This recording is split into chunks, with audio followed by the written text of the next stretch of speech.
السلام علیکم ورحمت الله وبرکاته. ملګرو دوستانو د نور کله په شانته کې ستاسو په خدمت کې نن هم ډیر اهم عمل پیش کوو.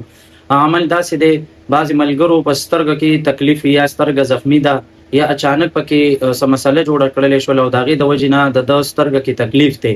انشاءالله تاسو ته زه یو عمل ښیم، الله رب العزت په هغه تکلیف، هغه سترګه کې زخم یا دارنګې چې کوم دی بل څه بیماري ده، الله رب العزت په د سترګو هغه مسله انشاءالله حل کړي.